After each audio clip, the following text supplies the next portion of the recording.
It was not possible for human beings to make a just and decisive judgment on the matter of distributing inheritance among various family members.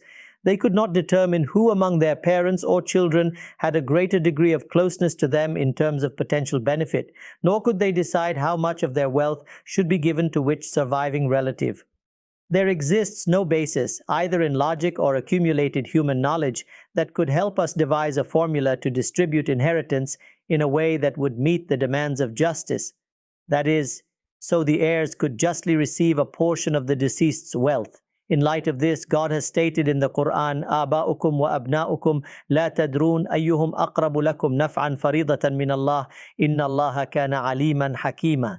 Your parents and your children, you know not which of them is nearest to you in benefit. These are fixed portions ordained by God. Verily, God is all-knowing, all-wise. Accordingly, these portions have been decided by God Himself. Following this, the detailed instructions God has given regarding the distribution of inheritance can be found in Surah Al-Nisa in the Quran. In this video, we will examine how the four Imams of Islamic jurisprudence, Imam Abu Hanifa, Imam Malik, Imam Al-Shafi, and Imam Ahmad ibn Hanbal, and the great jurists who followed them, understood these portions. We will explore which relatives receive which shares and whether the logic of this distribution is practically applicable. Let us consider a few illustrative cases and examine how our scholars allocate the shares according to their respective schools of thought. Let's look at the first case, where only the parents of the deceased are alive. In this scenario, there are no children or siblings. Our jurists state that, according to the Quran, the father receives 2/3 of the total estate, 66.66%. So if the deceased leaves behind 12 rupees, the father will receive 8 rupees. Following this, as the jurists assert, the Quran prescribes that the mother shall receive 1/3, 33.33%, which equals rupees 4. Hence, rupees 8 goes to the father and rupees 4 to the mother. Thus, we get a straightforward division of the inheritance. Now come to case 2, where the parents and children are alive. Here, both parents and children are surviving and all are entitled to a share. According to the jurists, the Quran assigns the mother 1/6 of the estate, 16.66%. So from a total of 12 rupees, she receives 2 rupees. Similarly, the father also receives 1/6, rupees 2. In total, the parents receive rupees 4 and the remaining rupees 8 is for the children.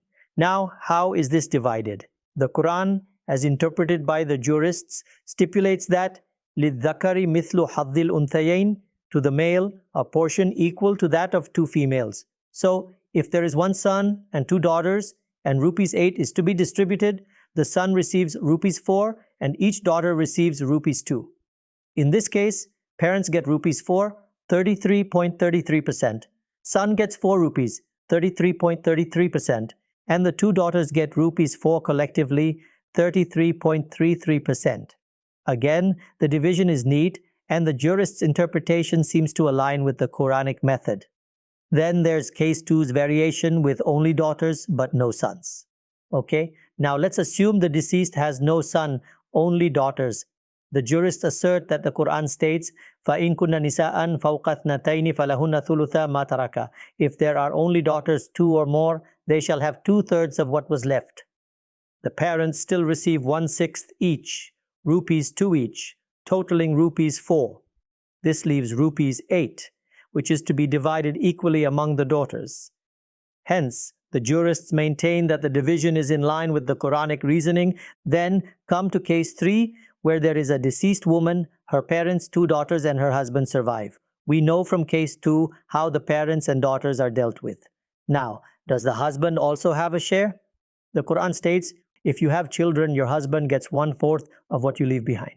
So from 12 rupees, the husband should receive 3 rupees. Parents again get rupees 2 each equals rupees 4.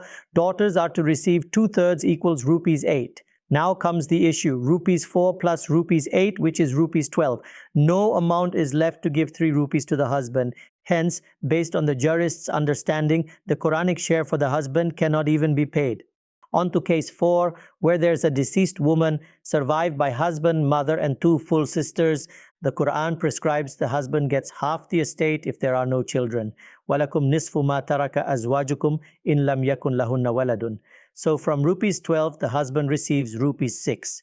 The mother's share is 1/6 or rupees 2. We are now left with 4 rupees, but the Quran also says, فَإِن كَانَتَا إِثْنَتَيْنِ فَلَهُمَا الثُّلُثَانِ مِمَّا تَرَكَ. If there are 2 sisters, they shall receive 2/3 of what was left. That means rupees 8 should go to the sisters, but we only have rupees 4. Once again, the total amount is insufficient to fulfill all the Quranic shares as understood by the scholars. Let's come to case 5, where there's the deceased woman who is survived by husband, 2 maternal half-sisters, and 2 full sisters. The husband, as we've seen, gets half, rupees 6. Maternal half-sisters are entitled to 1/3 if more than one, so rupees 4 is given to the 2 maternal sisters. Only 2 rupees remains, but 2 full sisters must get 2/3, 8 rupees. Again, the mathematics fails. The Quranic formula, according to the jurist's interpretation, cannot be applied. To conclude, there are several such instances in which, according to the interpretations of scholars, jurists, and exegetes, the laws of inheritance cannot be logically implemented.